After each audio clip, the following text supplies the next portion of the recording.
3, 2, 1, go. Are we supposed to say go Knights go? And we're rolling. Did you say go Knights go? I did not say that. Why not? I mean, I would. Are you still depressed? But I'm a little bit in mourning. Are you still depressed or just in mourning? Both. Oh. I'm besides myself. Besides yourself? I'm beside myself. Something like that. For those of you who don't know what we're talking about, there was a unfortunate event last night that caused a possible bad call for our Golden Knights, and although we still had the chance to maybe hold on to it, it was just a really unfortunate, crazy situation, and we're still a little bit bitter about it, but we'll see our Knights soon enough, and we'll get to say hi to them and all that good stuff. Yeah, it was unfortunate. Just kind of goes to show that bad calls or unfortunate calls tend to happen in all sports, whether they're recreational sport like practical shooting and the USSL and everything that we do, or a professional sport where you make millions of dollars. Yeah. Or I thought Gerard handled it extremely well. Yes. And who knows exactly what happened behind closed doors, but yeah. So Patrick Kelly's going to make us dance. Or he's going to dance. I'll make you smile. Watch me dance.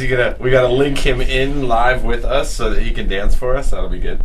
Do you know the whip nay-nay? No, Patrick Kelly does not know the whip nay-nay. But if Patrick Kelly did know the whip nay-nay, and he did the whip nay-nay somewhere, right now he's going, what's the whip nay-nay? Tony actually did the whip nay-nay on a surfboard, and it went viral for a while. It was pretty cool. Yeah, I don't know how to find the video. It was a couple years ago. It was a while ago, but Pat's here. What's up, Patrick Kelly? Can't wait to see you in a couple weeks. Cody Leaper, a couple weeks. Pete, Laura, hey, look at that. Laura Trampo's here. Laura's checking in on us, trying to see what kind of fun stuff we're talking about. Yeah, that froze, but that's still going, and then that's going to freeze. So I don't know, guys. We can't figure out why this thing's freezing on us. We'll have to do some more work. It's definitely not anything we have hooked up. It only freezes let's count it. That was 2 minutes in. Let's see how often it freezes. So, Patrick Kelly, what's up? It's the internet connection. Maybe, but we're on Wi-Fi, and I think they do say for going live, you should be plugged in, but we're in another room, so we're not plugged in, so and that could be it. Happening. Well, I could blow a hole through the wall and get an Ethernet cable through there. Is it possible? And then I could plug the Ethernet cable directly in. So it is possible, but it's not happening anytime soon. So you guys are going to have to deal with the little bit of freeze every once in a while. It's only every 2 minutes. Well, we know 2 minutes. We'll see when the next freeze happens. Lance Thomas, Evan, what's up? Evan, I know you're coming out here for the Grands, shooting on the Super Squad. We're going to talk a whole bunch about the Grands today and explain some more stuff to people that are still trying to confused about it. Patrick Kelly says he knows the whip nay-nay. Yes, I do know the whip nay-nay. I don't know, Patrick Kelly. Patrick Kelly, I'm going to have to see proof of this, the whip nay-nay, like the whole dance. You can't just do, what's one move? Watch me whip. Whip. Watch me nay-nay. Oh, yeah.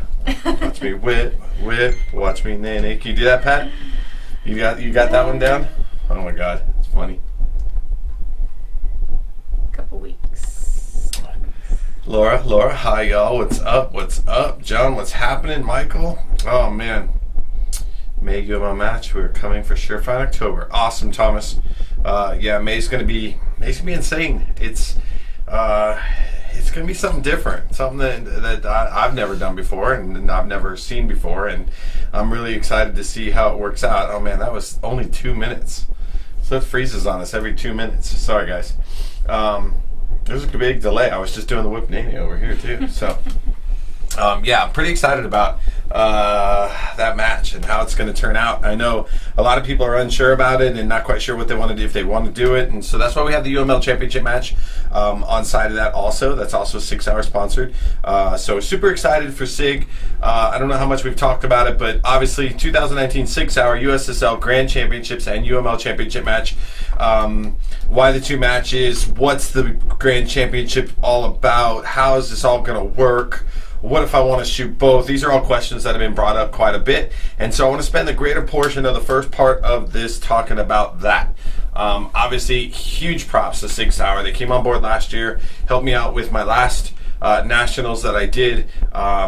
they continued on with that match and then contacted me immediately and said, hey, we still want to be a part of what you're doing. We believe it. We love what you do for us.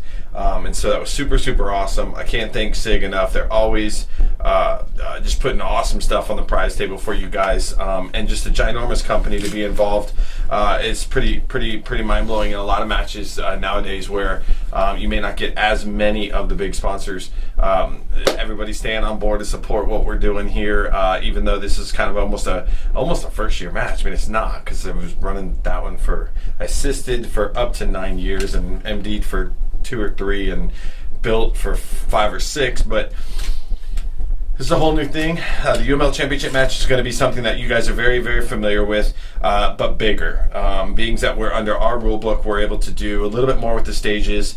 We'll be able to, we're going to have a little bit more, a couple more shots out far, and we're not doing the standards, and we're actually doing more stages. So the match that most people are used to that happens at the end of April, usually it started when I first started, it was 10 stages. I tried to evolve it into 12. A lot of people say when they go to a match they really want to shoot a lot, so I made the match bigger and bigger and bigger, and now it's a 15 stage match, as well as a couple stages that are going to be bay to bay. Not as much as what you're seeing. Typically my bay to bay isn't really in the bay, and then sprint all the way out the bay. It's more in the bay, and then you're just going to move across the back of that berm, possibly even making a couple shots, and then into the next bay. So it won't be really a 40-yard dash, but there may be a good 10, 20-yard dash possibly. But there'll be a couple bay to bay on the really, really big stages, some really, really tight stages, some movers, some far shots. Really a cool UML Championship match that everybody's used to, just maybe a little bit different, and hopefully a little better. I'm able to listen to the comments and adjust my matches accordingly to what the shooters want, and I believe that that's super important for all match directors and especially everybody inside the UML and USSL. I've got my number one. Obviously my number one's right here next to me. But I'm 0101, she's 0102. But I do have my top guy contacting and really interacting with shooters in other areas to try to find out some positive things that they're looking for in matches and what they like and what they don't like. And we're just going to keep evolving and keep trying to make it better and better and better. So the UML Championship match is still here, but the really fun thing that I want to talk about is this 2019 6-hour USSL Grand Championships. So cool stuff going on. You got anything to talk about? We can run through these comments real quick. What we got? Evan said, "What's up? I'm driving. So pay attention to the road." Pat says, "Okay, you got me. I only do that part." No. This part? I still want to see it. Brian says, "Hello all. Just got home from the range." Yeah, Brian, I saw some comments coming through. I know Dottie's checking up. Don't want to waste too much time on here dealing with SSP stuff, but if you guys need anything, hit me up when I'm done. Yeah, I know you're building and Ed's running and just a good team effort, so thank you guys so much for supporting Silver State and making sure that the matches keep going on out there. Even when we're all out of town, I will be out of town this weekend. On my site tour in Cody, Wyoming for the 2019 Magpul Wyoming Governors Match presented by Vortex Optics. I will be on my site tour on Saturday, and so I'll be able to bring you guys tons of information next week on the TMP show about what's going to happen at that match, possible terrain areas, far shots, possible. I won't have stage designs done, but round count ideas based on the layout, and then also matrix. So how many stages we're going to have and what kind of a format. It's definitely going to be half-day formats, Friday, Saturday, Sunday, and hopefully we can try to get done a little bit early on Sunday so everybody can get where they need to be. But good information coming for that next week. Thomas says we're going to be gone on a work trip that weekend in May. Hello to Joe, Lewis, Wade, Carl, Nate, Lan, Andrew. Lan 2 Chains. It's Lan 2 Chains. And Nate. 2 Chains. What's up, Nate? How you doing, brother? So you guys all had some good times out in Florida. Hope we can get you and Joel and the team out here to the West Coast for a match. Really would love you guys to come out to the USSL Grands. I think you guys would have fun with it, but I do know that you're bound by constrictions and matches you can and can't go to. But thanks for tuning in. Carl, what's up? Wade, Lewis, how's it going? What's Thomas got? What is the future for 2x4? Keeping both tack and open or merged together? I'll tell you, honestly, from my side, again, I have two groups of people that talk about the rules, and we're even evolving that. We're going to have a great big meeting at the Grands coming up in 3 weeks with all departments of the teams. We're going to have pretty much 90% of us all together at one place at one time, so we're going to be able to really divvy out some deals and some jobs, and that's some stuff we'll talk about later on in the day.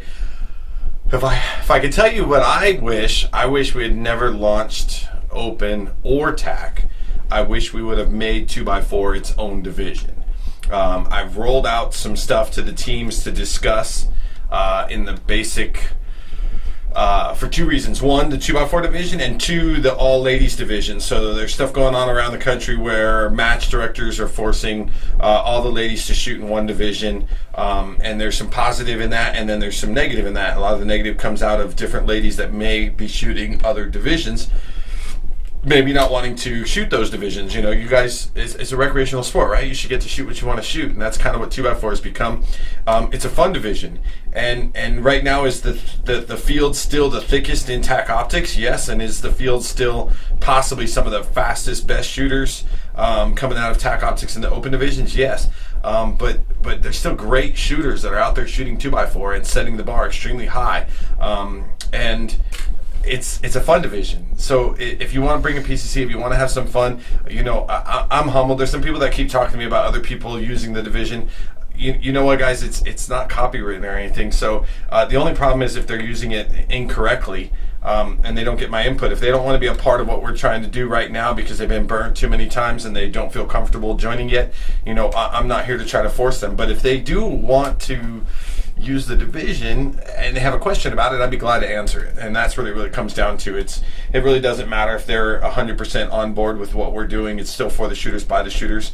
And other organizations are adopting the division and naming it different things and stuff like that. So there's nothing we can do to stop that, guys. All we can do is keep doing a really good job and building a great product, and hoping more and more people over the years want to unify multi-gun.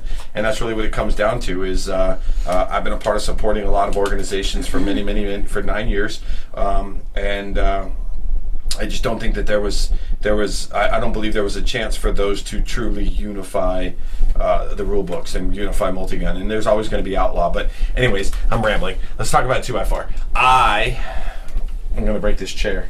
It's totally going down. I wish I had never launched 2x4 open or 2x4 tack and created one division that was somewhere in the middle of those two divisions. And I have some pretty good ideas based on the fact that I was at one point a GM, and I'm sure I'm not anymore by any stretch of the notion. And I have several awards in top 10s and even a couple first places in some pretty big matches around the country. I believe there's a middle ground that doesn't require tack optic shooters to invest a ton of money other than maybe a dot here or there and maybe a bipod, and doesn't require open shooters to downgrade their equipment much other than maybe you know, a restriction, a mag restriction or something. So there's an ability to find a happy ground in the middle there, and I really want to find that. But it's for the shooters, by the shooters, and if the shooters are enjoying what they're doing and they're having fun doing what they're doing, and realistically, it really doesn't matter if there's 10 people in 2x4 open and 10 people in 2x4 tack, because those are the divisions that those shooters want to shoot. And if that's what they want to shoot, who am I to tell them that they can't? I think people should be able to shoot what they want to shoot and have a good time shooting, right? That's what this is all about. So if we drop 2x4 tack, that doesn't mean the 10 people that are signed up for 2x4 tack will automatically put open gear together and go shoot 2x4 open. It means that those 10 people in 2x4 tack will probably just leave their PCC at home and come shoot tack optics. And maybe one of them comes over, but I've had this discussion recently with a few match directors. If you have 10 people in one and 10 in the other and you drop one, it doesn't mean you're going to have 20 in the other one. by no means any direction. There's no way you're going to get the 10 open shooters to turn all their gear into tack gear just so they can play with their PCC. They're just going to go shoot open, and vice versa. So I personally wish that I'd never started it this way, because now it's gone this direction and it's split into two, and it's definitely spread the field out more. But if I can't convince the rules committee guys to come up with a happy medium, and then that happy medium is met in a positive manner by the membership. So if we decide to roll this out, it'll be a provisional thing, and I'm probably going to do it at like a surefire match, or one of my matches coming up, is I'm going to roll out a provisional 2x4 division for that event, and let people sign up for it or not, and see how it's met by the members. And if the membership beats it to death, then that would be absolutely the worst thing I could do for the membership.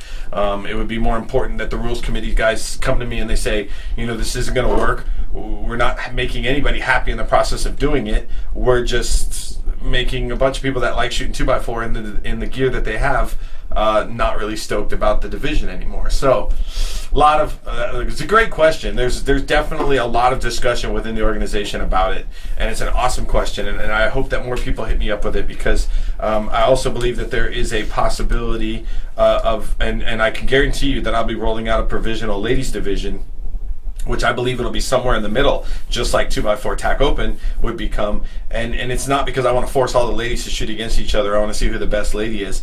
It's because of things like the grands. We have 2 ladies in open and 3 in tack. And sure, it's not a really big match yet, so there's not a lot of people competing and not a lot of people knowing how it's going to play out. I can promise you guys, most of you guys that don't shoot the grand match are going to wish you did, because it's going to be really cool. But if we can find a happy medium where nobody had to spend a lot of money or drop a lot of gear, and everybody could play in this mixed division somewhere in the middle that we would call its own division, we could crown a lady champion and not have such small divisions. And it might be really cool, and it might not force too many people. Most of the girls that I've talked to about it, little by little, are still thinking about it. And there's some positives and maybe a couple negatives, but yeah, I see a future in it. Thomas, appreciate the question. I know I rambled too much. If everybody else is bored of me talking about 2x4, let's move on. Hope that answers it for now. There's definitely a lot more to come. One of the biggest issues, and it might be obvious, is awards with small groups of people, small divisions or small groups of ladies.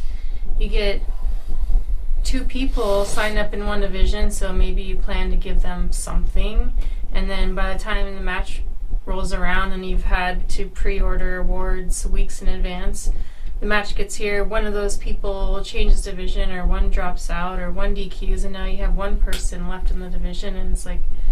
And that's happened. And Tanya's in charge of the awards, so she knows. She's battling and looking at, gosh, how many do I need to buy, and what are we doing, and what if somebody... And that happens. People, we bought a $180, $200 trophy one year for Surefire, and a second and third place plaque for a division, and in the end, there was only one person left in the division. And as a joke, we gave him the trophy because I wasn't going to throw it away, and he absolutely hated me for it. So, yeah, it happens, and that's an unfortunate thing about it. Again, other organizations or outlaw matches have forced all of the ladies to shoot in one division, and that wasn't exactly 100% positive either. So, but I think in that case, it was forcing them into a men's division, i.e. tack optics, where a lot of the open ladies didn't really want to shoot that or didn't have the gear to shoot that. The easy thing is to say go to tack, right? Because you can just take some dots off your guns, take your bipod off, you're good to go. Except now you're borrowing somebody else's caddies and you're borrowing somebody else's pistol if you've got an open pistol and you're not comfortable with this. And the other direction, sending all the girls to open, forces all the tack girls to invest some money in a lot of equipment, which isn't really fair either. So there is a happy ground. I have an idea. I've discussed it with the rules people, but it's going to take some time, guys. Can you imagine if you were a shooter who only shot rifle with a bipod and only had like a magazine-fed shotgun and only used red dots, and now all of a sudden you have to use iron sights, no bipod, you have to learn how to one of the things with red dots load a shotgun or something. People with glasses and eyes and different focal lengths and stuff, that messes with some people. Some of us may shoot iron-sighted guns with the ability at certain distances to look at targets and not the sights all the time with a good index and things like that. But other people with their glasses and different focals, telling somebody they got to take all their dots off is difficult. So yeah, there's some interesting stuff going on, guys. We're working on it. But Thomas, awesome question. Sorry we rambled too much. Todd, how long till a 3x4 division? What's 3x4? He's laughing, so I'm thinking he's just making a joke. Guys, 2x4 was always supposed to be at least 2 guns, but if you want to use 3, use 3. It was written in incorrectly at first, and we have made those changes. So other people around the country that have kind of adopted an outlaw form of 2x4, please allow your shooters to use 3 or even 4 guns on a stage. And if you can't design a stage that works for that, then you're gonna have to write some provisionals in the written stage brief, because at no point was it supposed to be we're gonna limit you to 2 guns. It's a multi-gun event. Not 3-gun, it's multi-gun, and multi-gun means you can use multiple guns per stage, and in a stage that the standard divisions are using all 3 guns, to be forced to only use 2 leans extremely heavy on the PCC. So some people want to play with the PCC a little bit, but they still want to cycle through their guns and have some fun. So what's Pete Russell, 2x5, right? 2x5, rifle, pistol, shotgun, PCC, and a knife. There's other talk about 2x5, Pete, with a PRS gun or gas gun or a long gun. There's people that are asking about the Grands, which I want to talk about. Can we bring a bigger caliber, a bigger bore gun to the all rifle section? And at the USSL Grands, no, you cannot. Whatever caliber you start with, or you're going to shoot in the whole match.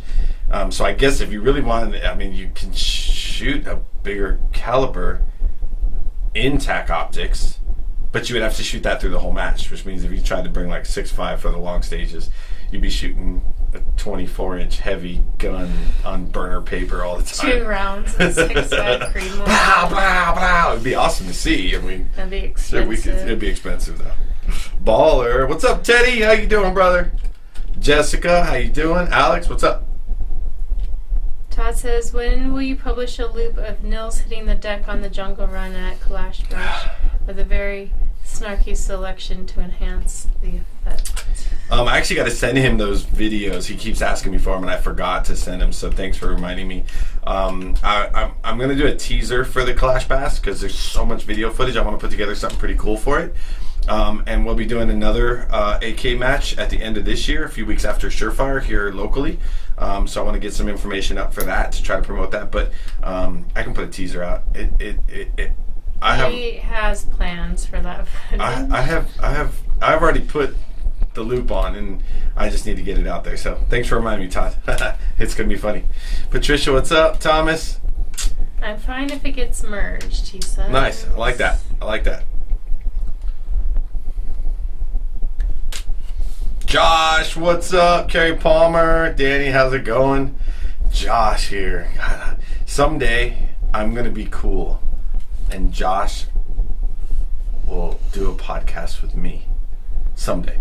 Cool. I'm not cool enough yet, but someday. Take my seat any day. No. I get to sit with Josh. Oh, yeah, he can sit with you. I get to sit with Josh someday. I know he has questions. I have answers someday. Josh, super stoked about you coming out to the Grands. It's going to be fun. It's going to be a fun race. There's going to be some cool stuff going on at the Grands. Let's talk about it. This is what this whole thing's supposed to be about.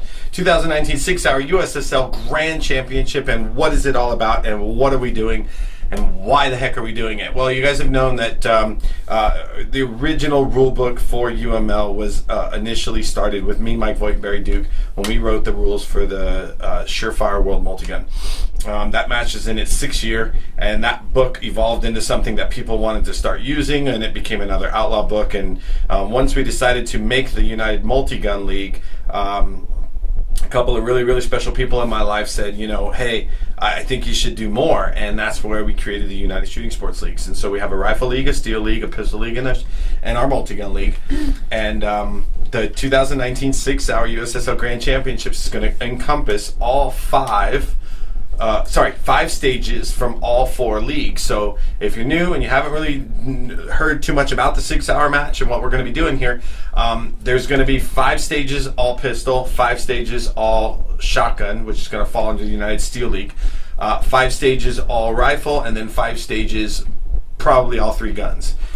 3 of those stages are going to be extremely big bays. For me, big bays, tons of movement, lots of shots going downrange, and 2 of those multi-gun stages are going to be a bay-to-bay stage. So there's going to be a sprint or some movement from one bay to another bay. So we're talking 7 bays, 5 stages for the multi-gun portion, with a lot of tight shots, technical shots, some really cool stuff. But realistically, in the multi-gun portion, I believe it's going to be testing your ability to transition through the guns well, shoot all 3 guns well, choose the targets that you want to shoot correctly with which guns, how much do you want to load the shotgun for your TAC guys, how much do you want to transition to the pistol, all that good stuff.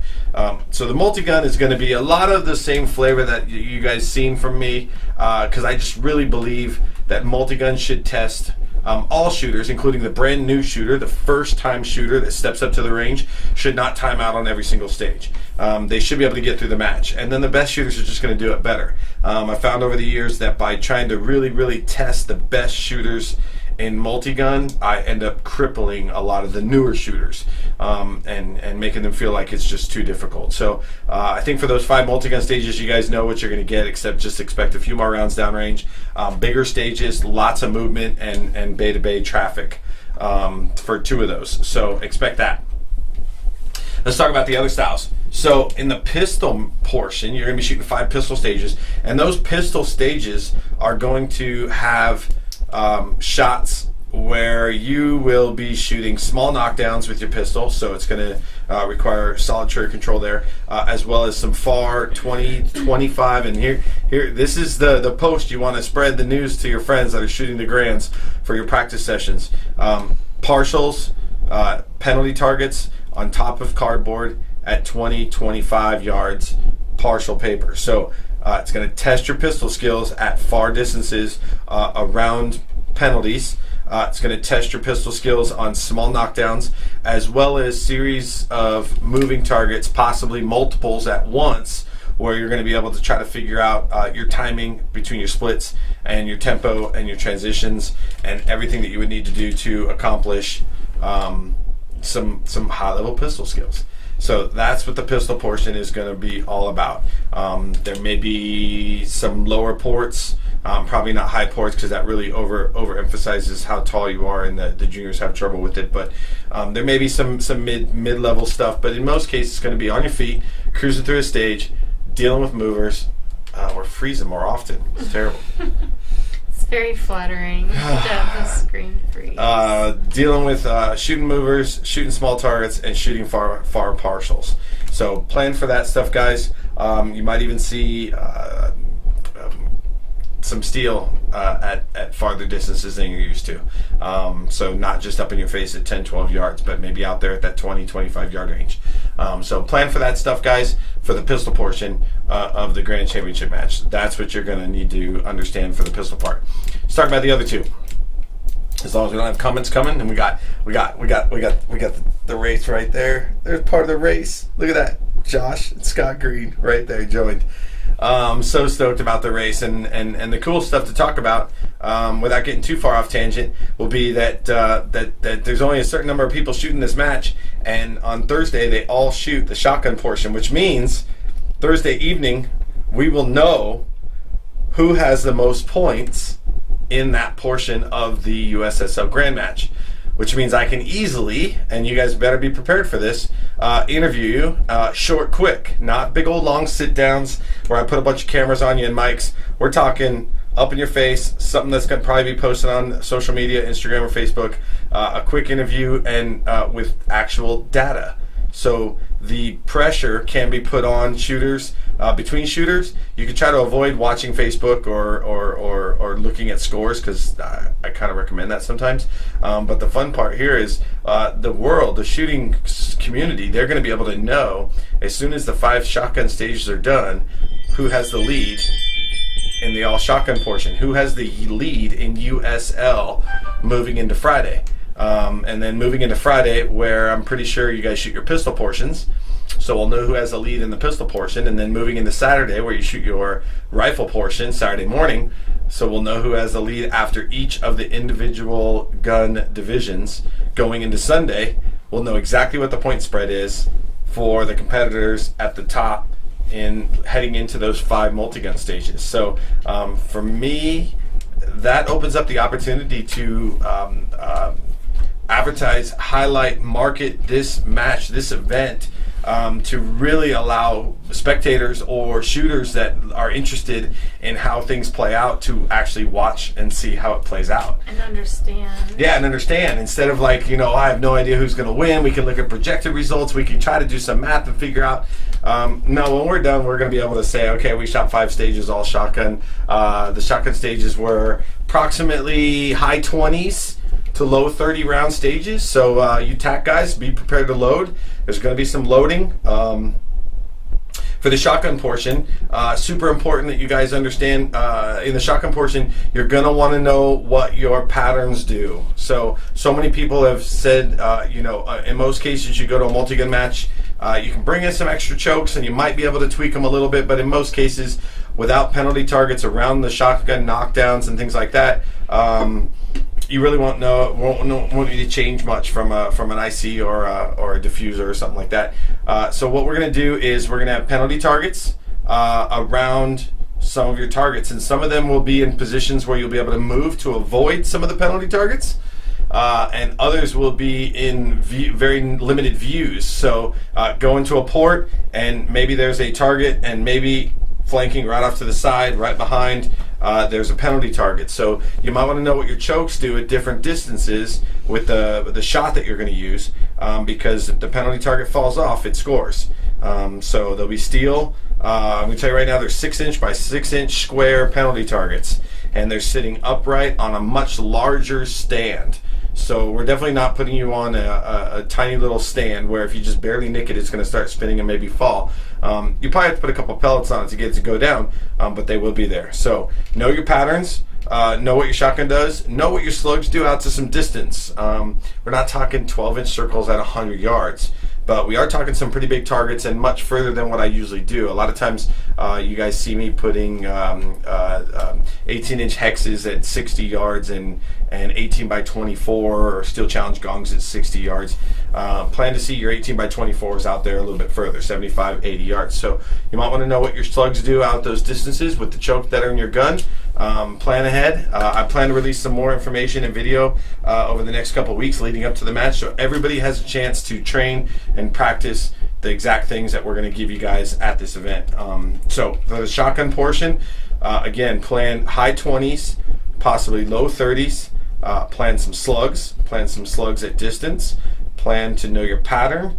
Plan to have knockdowns with penalty targets surrounding those knockdowns. And that you'll either have to use movement to navigate yourself around those penalty targets, or understand exactly what your pattern's doing with a limited view exposure of those targets and no other chance to get anywhere to see them, meaning that's what you got. You're going to shoot them from right there, and you might want to know if you're going to aim on them, aim off them, aim edge them, and all that good stuff. So that's going to be the fun stuff we're going to do with the shotgun. There may be some lower ports with the shotgun, some stuff like that. I remember one time shooting my shotgun on its side underneath a car. I thought it was kind of fun. I don't have any cars, guys. I'm not driving a taxi over there and make you shoot under it. Although you probably could. But there will be some low ports. Oh, flippers and flyers. So for those of you who come to Surefire a couple years ago, for 3 years in a row, we had a couple of flyers. They were launched by the shooter. So the shooter pressed a button at the start of the stage. Their shotgun was loaded on a table, and on the beep they could pick up their shotgun and press the button, or they could press the button and pick up their shotgun.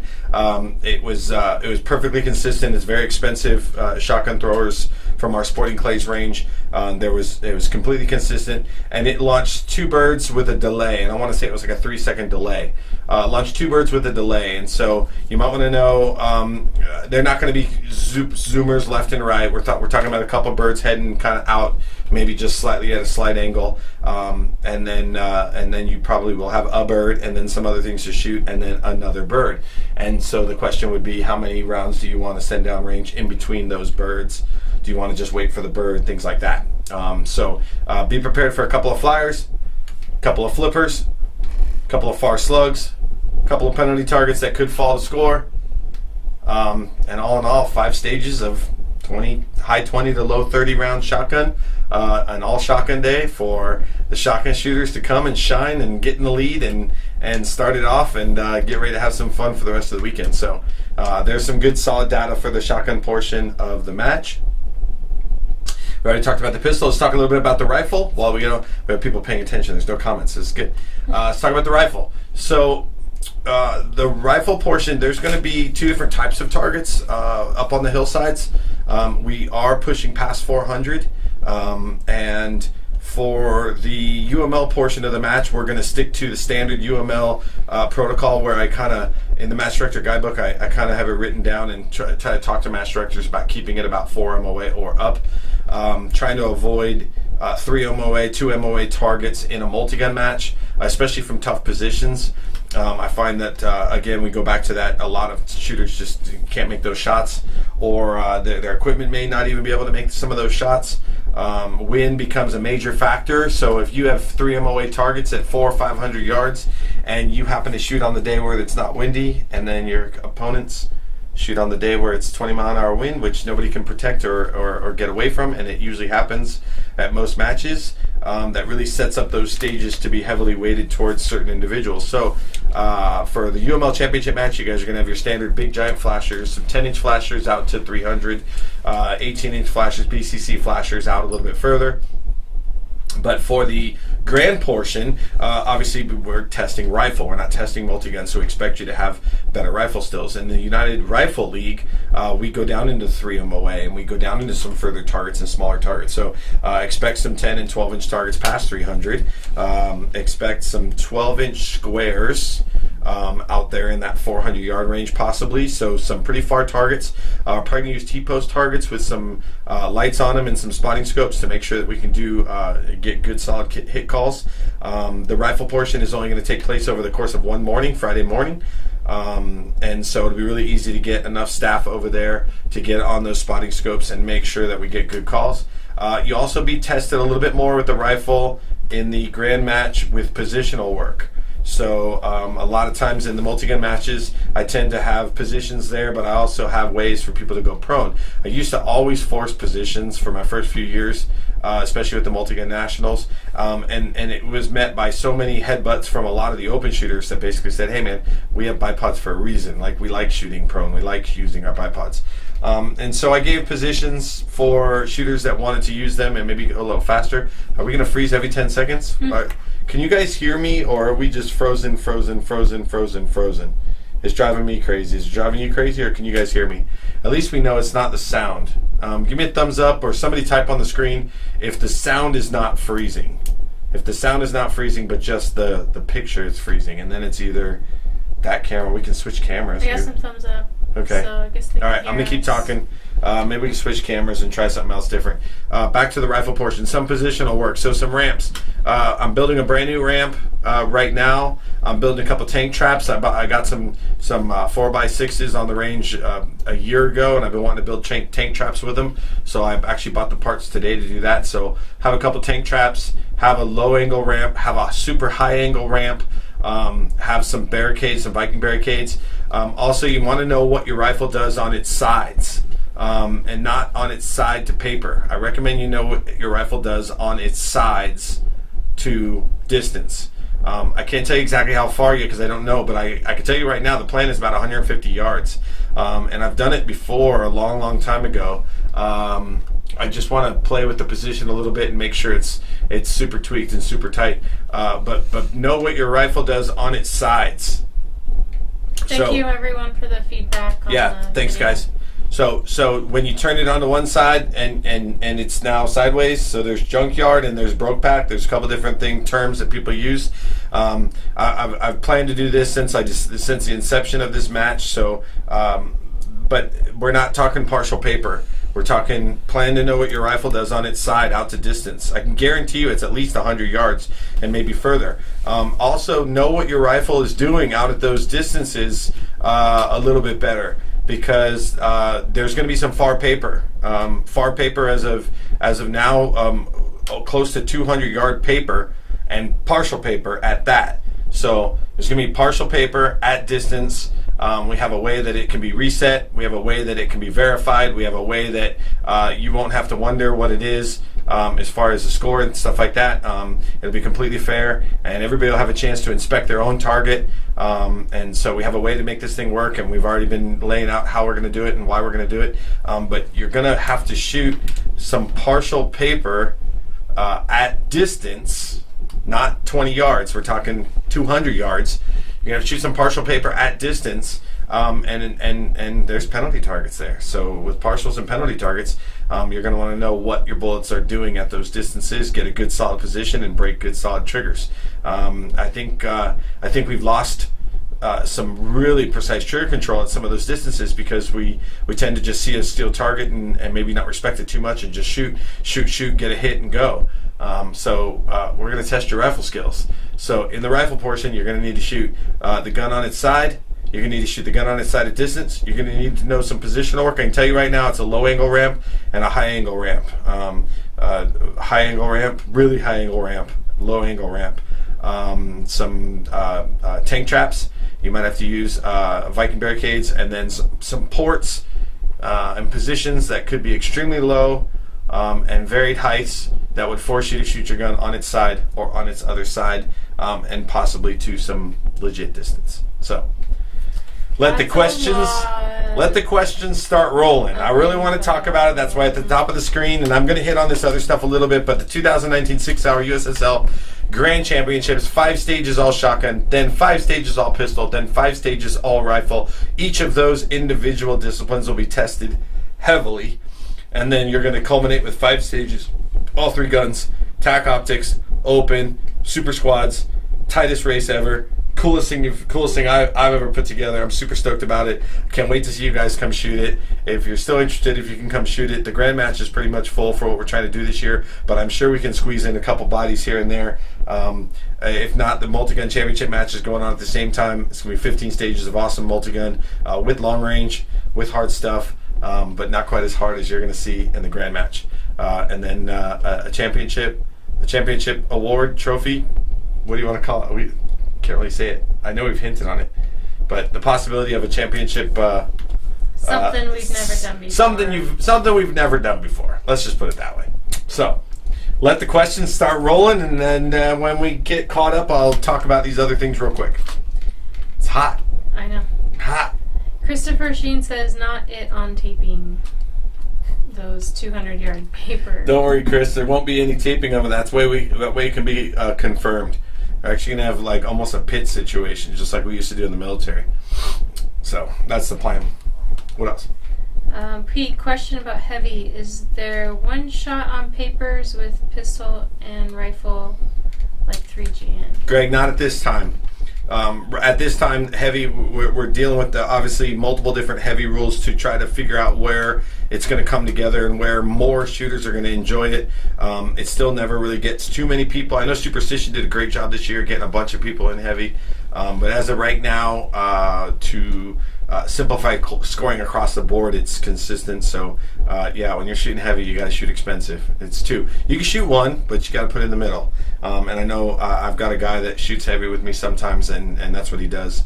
And he does really well doing it. So, Kevin, what's up? It's Joe Guy. When you QT up, how long for the coin to ship, or is there something we need to do? Joe, if you're referring to Safari Land, we're working on it. All I can say is that we were not prepared, obviously, to give away 183 awards at Safari Land in 2.5 hours and coin up people. So we're working on a system. My team, we're actually putting more people on the team. I can't thank the volunteers enough that have stepped up to help with USSL. There's going to be more people on that awards team to figure out how those coins are going to work. So we are working on the coining up from Safari Land, and that's only the possible thing you could be referring to, because coins are only at level 4 right now, and we have coined everybody up to Safari Land, and then Safari Land we did not get to coins, and we've got to ship them out. So we haven't even finalized the coin ups for everybody because we had some issues, but we're going to make it happen as soon as possible. I know Tawny's already working on it, and Dottie's working on it, and Casey's working on it, and we're going to get it figured out so that it all goes into the forms correctly online, because we got to have a way to track it correctly so that we know who has what coins, who gets coined up. Because it's important to me to give especially the coin ups, the promotions. And sometimes first-time awards would be cool too, but really the promotions, that's fun for me, to give out those promotions. So I want to, I want to do that at awards. So sorry about that. We're gonna make it happen. In the beginning, it was really easy because we knew no one had a coin yet, and if you were a member, which there was less in the beginning, we could quickly hand what people earned. But now that we have a match where almost every single person is a member of the USSL, which is really awesome. But now we have people who have already earned coins, so we don't want to reissue one they already earned, and making sure if they've moved up or not. So the process is just a little bit more complicated now, which is fine. We just have to figure out an efficient system. Growing pains. We're learning. And unless you wanted to be at the awards for like 2 more hours that day, I don't think it was going to happen. Yeah, we tried to do we did some crazy stuff with that thing. All right.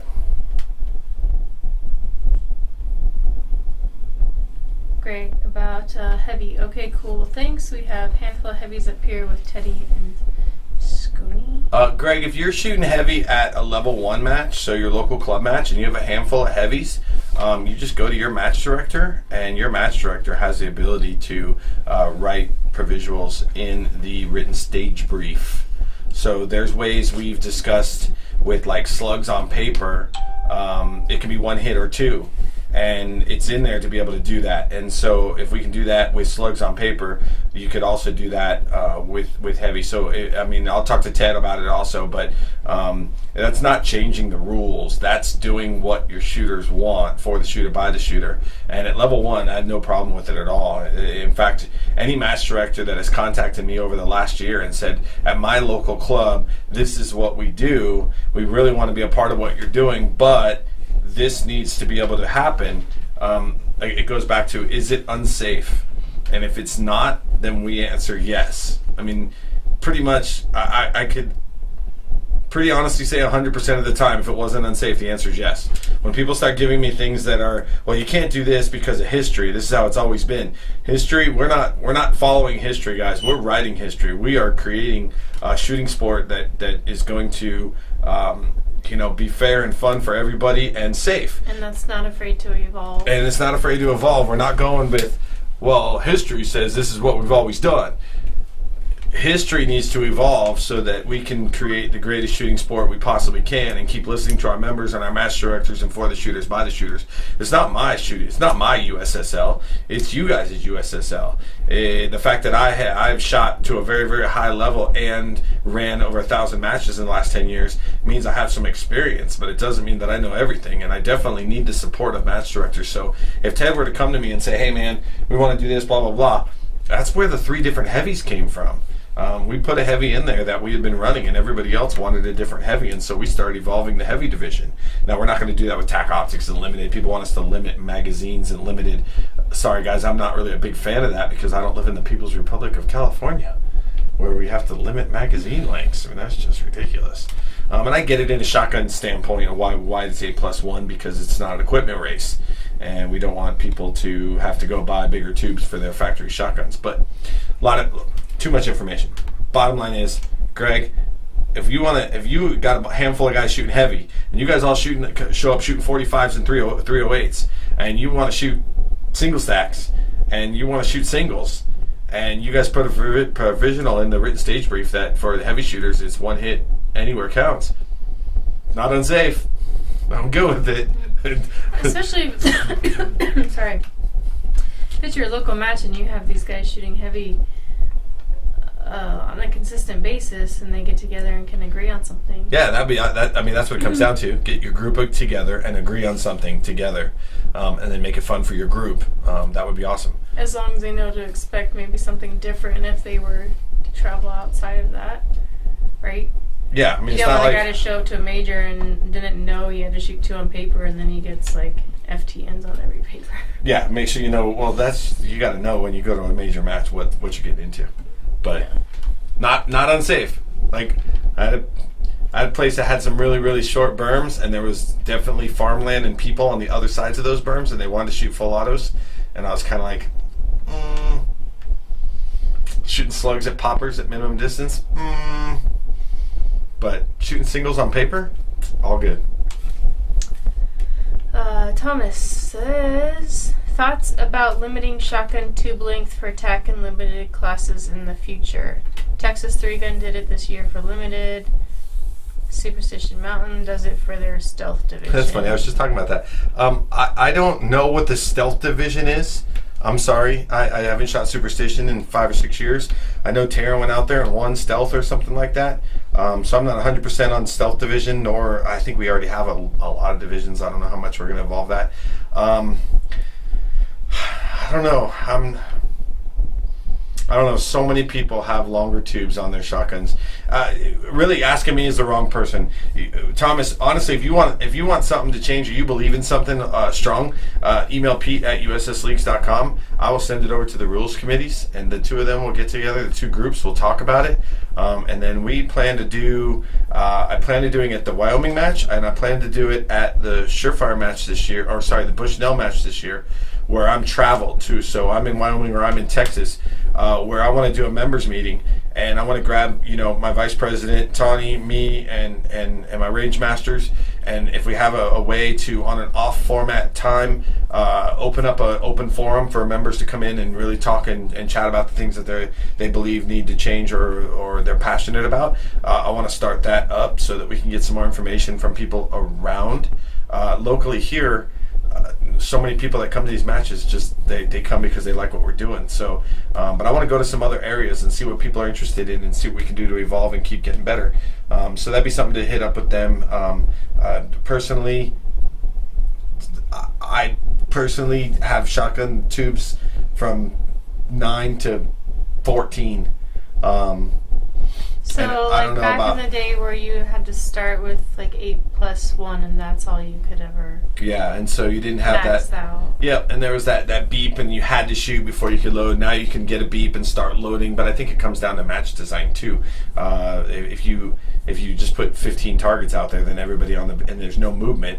It's a box to box to box stage. Even if there's no boxes, if you have to pick up your shotgun here and shoot it and then dump it, that's a box to box to box stage. It's essentially. If I draw my pistol, shoot it, and put it down right here, whether there was a box on the ground or not, that's a box to box to box stage. And then I run and I shoot my shotgun and I load, and I put it down right there. It doesn't matter if there's a box on the ground. So that's a reason why you would want bigger tubes and you want the ability to load more. If you design a stage where on the beep you shoot 3 and then move, load, shoot 4 and move and load, the loading's not as important. Yeah, I don't think it matters as much. But good question, Thomas. Hit us up, Pete at USSLeaks.com. I can send it over to the rules guys. Let them chat about it. Teddy says, hell yes, I know what he's talking about. He knows what I'm talking about. Oh, yes. All right, what's Scott got? Is there going to be long-range rifle on every rifle-only stage, every multi-gun stage? 4 of the 5 all-rifle stages will have some farther shots. 3 of the 4 as of right now, or 4 of the 4 will be out past 300. Depends on if I get my dirt work done, if I can get that 4th one in. If not, it'll be 3 of them. 3 of them will be past 300. 1 of them will be well past 100, but really, really, really small targets that you were going to think are 400 yards away. And the last stage is not going to have far shots, but it will have small shots. And you guys have already sort of experienced it because we've been testing it.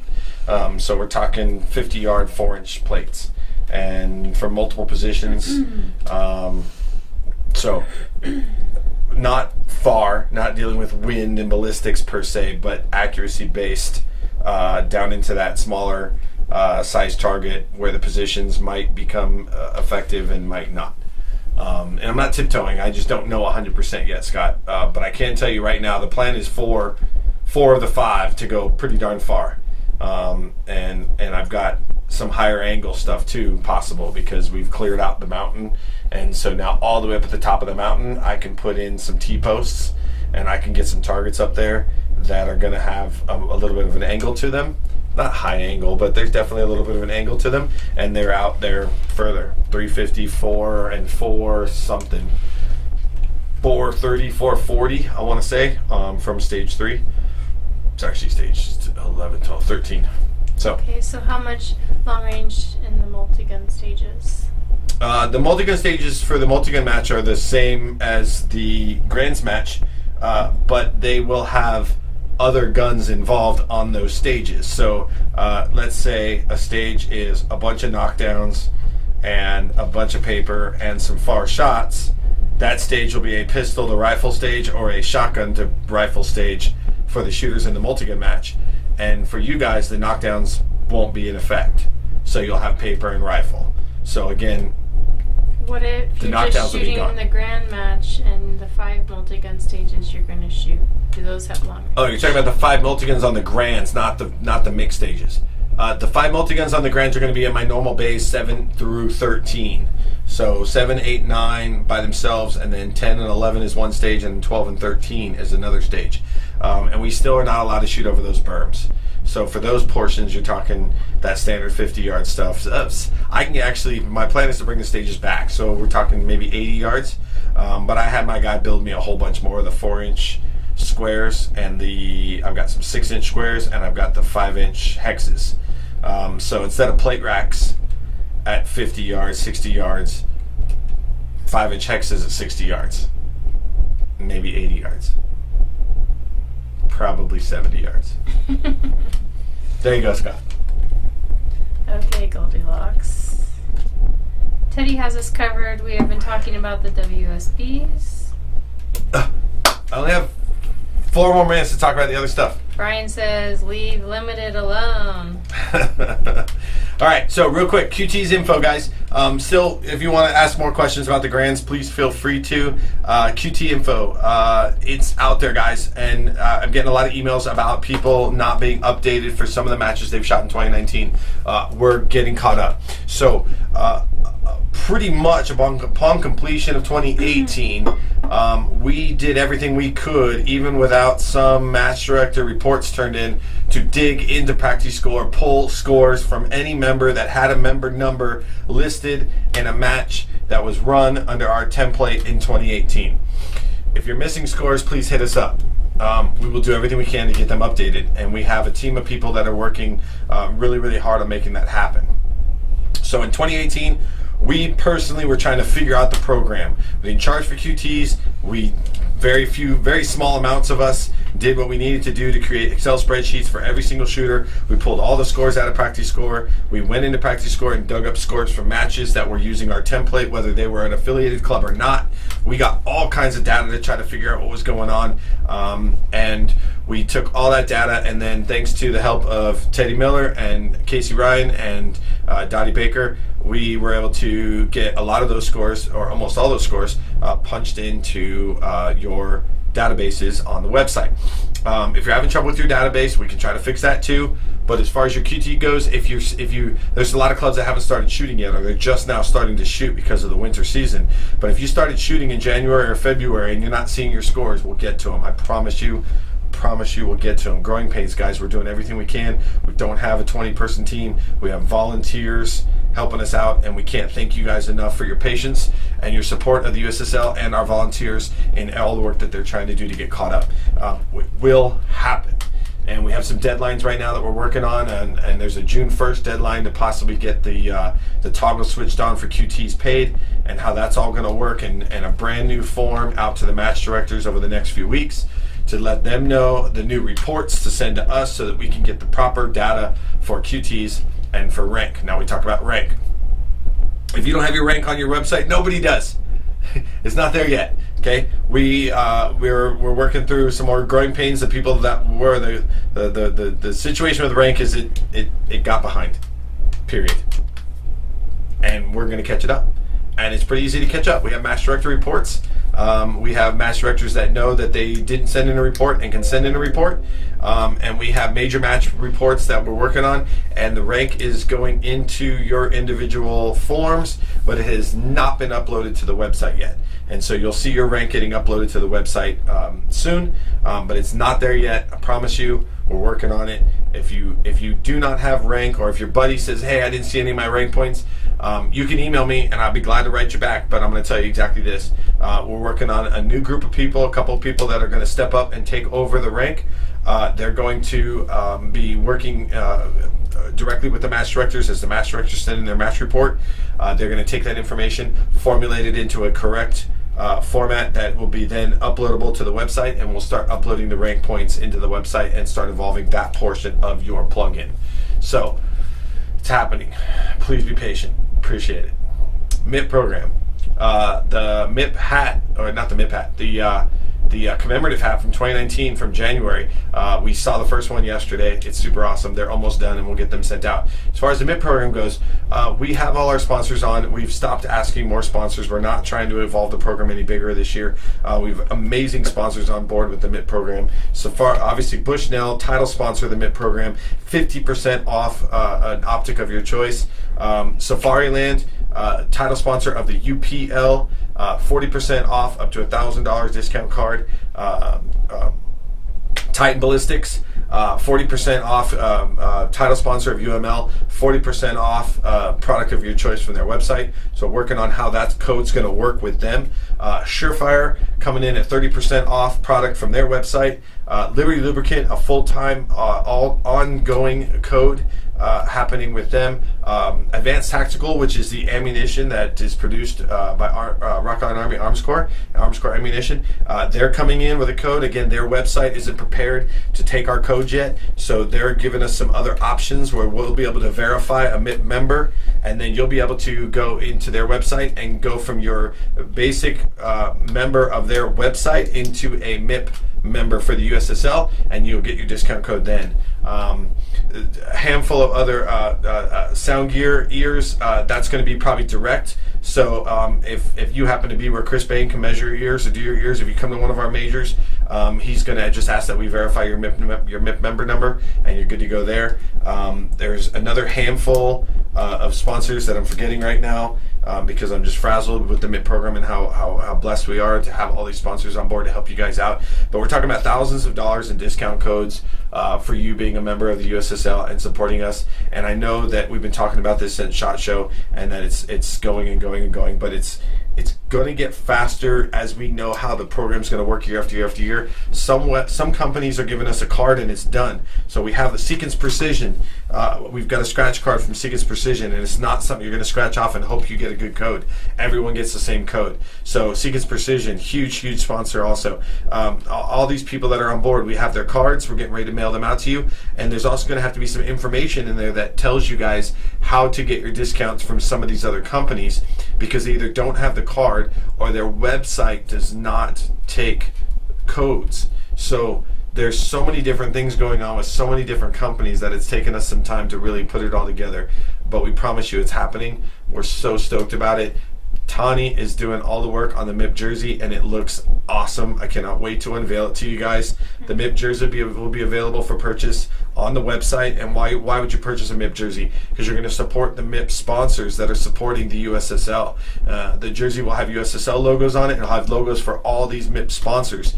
And so if you want an extra jersey to get dirty on your Saturday before you shoot on your Sunday, and you put your pro jersey on, or if you just want a jersey to wear at your local club to support the MIPP sponsors and support the USSL, that thing looks awesome, and it's going to be out as soon as possible. As soon as we get the MIPP thing finalized, Tanya will get that thing up on the website. You'll be able to go to the website. You'll be able to put your name on your jersey. You'll be able to get a personalized jersey with all the MIPP sponsors on it, and it looks awesome, and I'm super stoked about it. And I plan on changing the jersey every single year so that you guys can get new jerseys, make them look good, and continue to support MIPP sponsors, because obviously in 2020, a new group of MIPP sponsors may jump on board, and we'll have to evolve that jersey. So cool stuff happening with MIPP. Again, growing pains, guys. We're working on it. So I appreciate, and I can't thank you guys enough for all the support and your patience, and Q&A with TMP. So yeah. I got it. I got it. I went over a little bit. So let's knock out the Q&A and get the heck out of here. Scott says, thanks, Pete. And Tom says, thanks all of your staff for all their hard work. Yeah, I can't thank them enough for everything that they're doing. I'm humbled to have this many people volunteering their time to make the USSL better and bigger, and humbled. I never imagined it would do what it's doing, but we're super stoked about what we're doing. We believe 100% in every direction that we're trying to go, and we can't wait to see the future. And I promise you, once we understand, once it all comes together, and the website things come together, and the match director forums come together, and the MIPP program comes together, we actually have people that have volunteered to take over MIPP.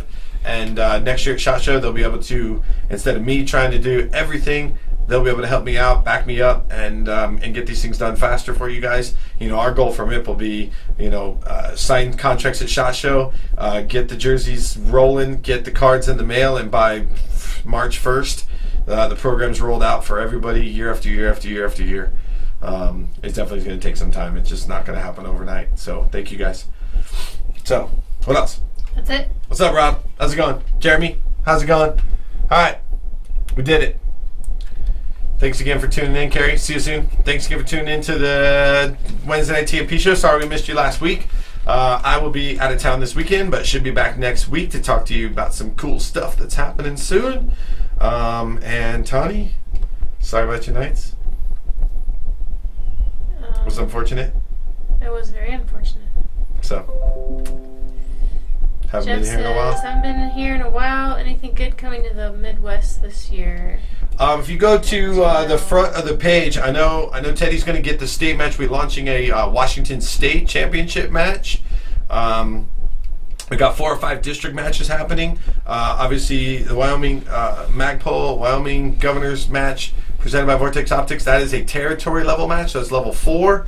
So that's Northwest Territory. There's 6 territories, 14 districts. My goal would be to have state, district, and territory matches everywhere. Anybody with an existing match that wants to be a part of what we're doing, we're not going to come in and change your match. We're not going to come in and change your rules. We're not going to come in and try to tell you you can't do something that's not unsafe.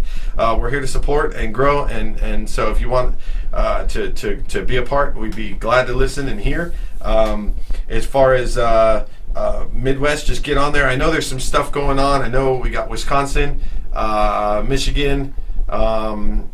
As far as Midwest, probably not that I know of, but open to suggestions, and I'd be glad to contact people and talk to people and tour ranges and help out and show up and do anything I can to be a part and help out. So sorry, Jeff, if we don't have anything too close to you, but we are going to be doing the Bushnell match again in Texas. Those dates should be launched. I'm waiting for an email to come back. Those dates should launch in the next week or so. And we got a couple district matches happening in those kind of north Midwest, so north of you. Not quite like I would call Midwest. What do you call Midwest? Colorado, Nebraska, that area. Is that what we're calling Midwest? Kansas. I know we got some stuff going on around there. So Teddy Miller, yeah, he's helping us out. Wisconsin, boom. All right, guys. Tawny, yep. John Gear, Area 13, Level 3, yep. So, and that's on the website also. So go to ussleagues.com, right on the front page. You don't have to go search Facebook for 50 million matches. Go right to ussleagues.com, right on the front page. You're going to see our Level 4 matches, our Level 3 matches, and as we start to launch more Level 2 matches, you're going to see those flow in there also. John, can't wait to see you guys. Jeff, what's up? And it's an hour and 8 in, so we're getting hot, and T's going to get cranky. So we're out of here. Peace out, guys. Peace out. Have a great week. Thanks for watching. Thanks for watching.